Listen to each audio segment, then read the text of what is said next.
వ్యవహార శైలి వల్ల దాదాపుగా 60 మంది పైచీలకు మనుషులు చనిపోయిన పరిస్థితుల మధ్య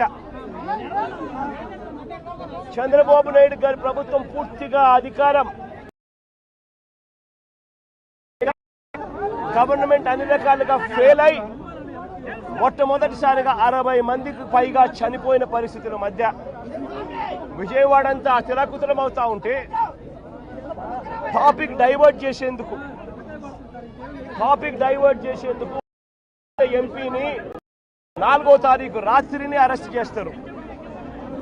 విజయవాడ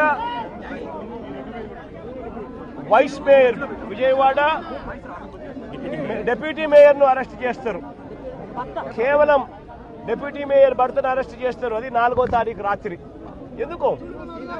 ఎందుకంటే ఇక్కడ చంద్రబాబు నాయుడు గారు పూర్తిగా ఫెయిల్ అయిపోయిన పరిస్థితుల్లో 60 మంది చనిపోయిన పరిస్థితుల్లో చంద్రబాబు నాయుడు గారి గవర్నెన్స్ ఫెయిలియర్ను దారి మళ్లించేందుకు డైవర్ట్ చేసేందుకు అరెస్ట్ చేస్తారు.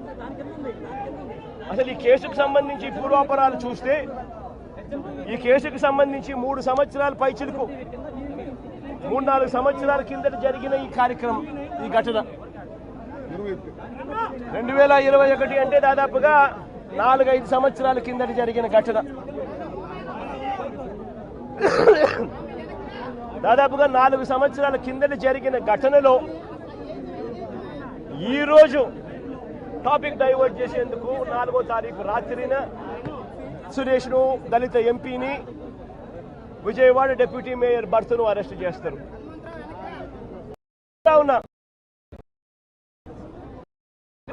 ఒక ప్రశ్న అడుగుతా ఉన్నా, ఆ రోజు ఏం జరిగింది? తెలుగుదేశం ఆఫీస్ పట్టాభి అనే వ్యక్తి ఆ రోజు సిట్టింగ్ ముఖ్యమంత్రిగా ఉన్న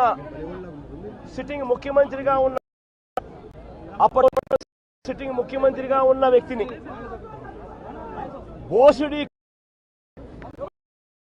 ఓసిడీకి అంటే ఏమిటో తెలుసా? తెలుగుదేశం పార్టీ కార్యాలయంలో తెలుగుదేశం పార్టీ అధికార ప్రతినిధి ముఖ్యమంత్రిని ఆ రోజు అన్న మాట లంజా కొడక అని.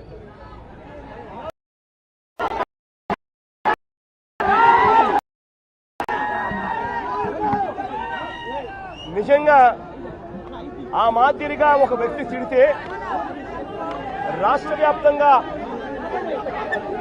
ఆ ముఖ్యమంత్రిని ప్రేమించే వాళ్ళు, కాంగ్రెస్ పార్టీని వాళ్ళు, రాష్ట్ర వ్యాప్తంగా ఉన్న వాళ్ళ కడుపు మండదా? ఎవరైనా చెబితేనే వాళ్ళు వచ్చి చేస్తారా? కడుపు మండిన వాళ్ళు ఈ అన్యాయాన్ని చూడాలనుకునే వాళ్ళు, చూడకూడదు అని అనుకునే వాళ్ళు కొంతమంది తెలుగుదేశం పార్టీ ఆఫీస్ దగ్గరికి వెళ్ళి ధర్నా చేశారు.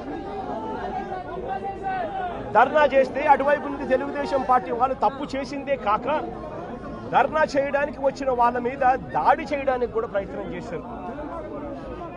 ఆ దాడి జరిగిన పరిస్థితుల్లో, ఆ తోపులాటలో, ఆ తొక్కిసలాటలో తెలుగుదేశం పార్టీ ఆఫీస్ మీద కొద్దో గొప్ప రాళ్ళు పడిండొచ్చు.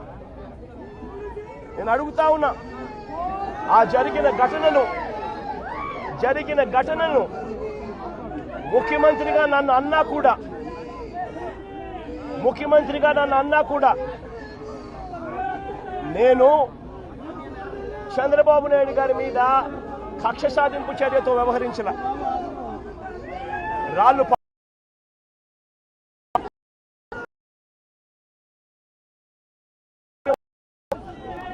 ఎవరెవరు పోయారు అని చెప్పి ఆధారాలు చూసి అక్కడ ఉన్న సీసీ కెమెరాలో, అక్కడున్న ఒక్కొక్క సెల్ ఫోన్ లొకేషన్స్, ఇవన్నీ ఆధారాల మేరకు చూసుకొని ఎవరెవరైతే పోయారో వాళ్ళందరినీ కూడా 41A ఇచ్చి వాళ్ళందరినీ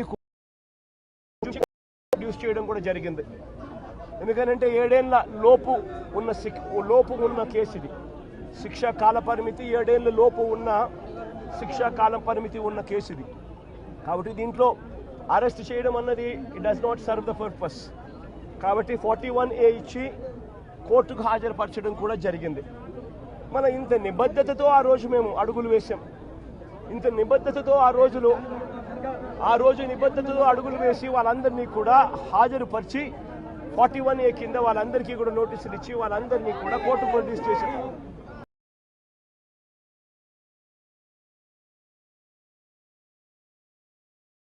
హస్బెండ్ కానీ వీళ్ళల్లో ఏ ఒక్కరైనా కూడా ఆ రోజు కనీసం లొకేషన్లో ఉన్నారా?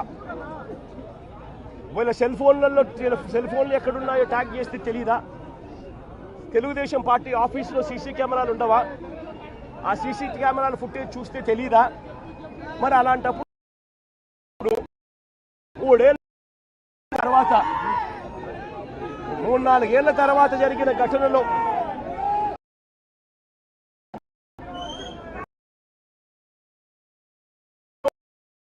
ఫాల్స్ విట్నెస్లన్నీ జోడు చేసి దాంట్లో ఉన్న వాళ్ళందరినీ భయపడిచి ప్రలోభాలు పెట్టి వాళ్ళతో లేనిపోని పేర్లన్నీ రాయిచ్చేసి మీ ఇష్టం వచ్చినట్టుగా నువ్వు అరెస్టులు చేయడం మొదలు పెడతా ఉన్నావు.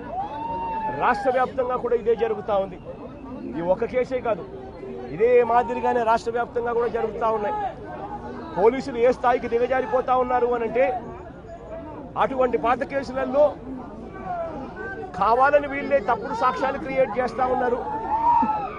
విట్నెస్లను వీళ్ళే బెదిరించి వీళ్ళే ప్రలోభపెట్టి వీళ్ళే తప్పుడు పేర్లు ఇరికిచ్చి వీళ్ళే కేసుల్లోకి తీసుకొచ్చే కార్యక్రమం చేస్తూ ఉన్నారు. నేను అడుగుతా ఉన్నది ఒకటి, ఒక తప్పుడు సాంప్రదాయానికి మీరు నాంది పలుకుతా ఉన్నారు.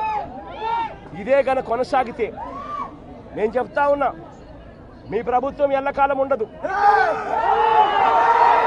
మీ ప్రభుత్వం ఎల్లకాలం ఉండదు. ఒక తప్పుడు సాంప్రదాయానికి మీరు బీజం వేస్తా ఉన్నారు. ఇదే తప్పుడు సాంప్రదాయం ఒక సునామీ అవుతుంది. రేపొద్దున మీ నాయకులందరికీ కూడా ఇదే గతి పడుతుంది. ఇదే జైల్లోనే మీరంతా కూడా ఉంటారు. ఇది కూడా గమనించుకోండి అని చెప్తా ఉన్నా. ఒక తప్పుడు సాంప్రదాయానికి మీరు నాంది పలుకుతా ఉన్నారు. ఒక తప్పుడు పద్ధతికి మీరు నాంది పలుకుతా ఉన్నారు. మార్పు తెచ్చుకోకపోతే మాత్రం రెడ్ బుక్లు మీరు ఒక్కరే పెట్టుకుంటారని చెప్పి మీరు అనుకుంటున్నారేమో. రెడ్ బుక్ పెట్టుకోవడం అన్నది చాలా సులభమైన పని. రెడ్ బుక్ పెట్టుకోవడం అన్నది చాలా సులభమైన పని. నేను మనం మీ విలేకరి కృష్ణకి చెప్పి, కృష్ణ నువ్వు ఒక రెడ్ బుక్ మెయింటైన్ చేయంటే కృష్ణ కూడా మెయింటైన్ చేస్తాడు ఒక రెడ్ బుక్. నీ పేరేం పేరన్నా? రవికి చెప్పి, రవి నువ్వు ఒక రెడ్ బుక్ మెయింటైన్ చేయ రవి అని అంటే రవి కూడా మెయింటైన్ చేస్తాడు. అదే పెద్ద ఘనకార్యం కాదు, గొప్ప పని కాదు. ఆ తర్వాత రెడ్ బుక్ లో పెట్టిన పేర్లన్నీ తీసుకొని వాళ్ళని ఇరికించడము, వాళ్ళ ఇళ్లను ధ్వంసం చేయడము, వాళ్ళ ఆస్తులను ధ్వంసం చేయడము, వాళ్ళ మీద దొంగ కేసులు పెట్టడము, ఇదే ఒక పరిపాలన కింద రాజ్యాధికారం చేయడం మొదలు పెడితే మాత్రం రాజ్యాధికారం ఎలా ఉంటుంది అని అంటే ఇప్పుడు చంద్రబాబు నాయుడు గారి పాలన ఎలా ఉందో అలా ఉంటుంది. చంద్రబాబు నాయుడు గారి ప్రభుత్వం వచ్చి 3-4 నెలలు కూడా కాయిపోలా. ఈ 3-4 నెలల్లో చంద్రబాబు నాయుడు గారి పరిపాలన ఎంత దారుణంగా ఉంది అని అంటే నిజంగా నాకు ఆశ్చర్యం కలిగించే విషయాలు, ఆశ్చర్యం కలిగించే విషయాలు కనిపిస్తాయి. ఇదే పెద్ద మనిషి చంద్రబాబు నాయుడు గారు ఎంత రెడ్ బుక్ పాలనలో నిమగ్నమై ఉన్నాడు అనంటే, పరిపాలన ఎంత గాలికి వదిలేశాడు అనంటే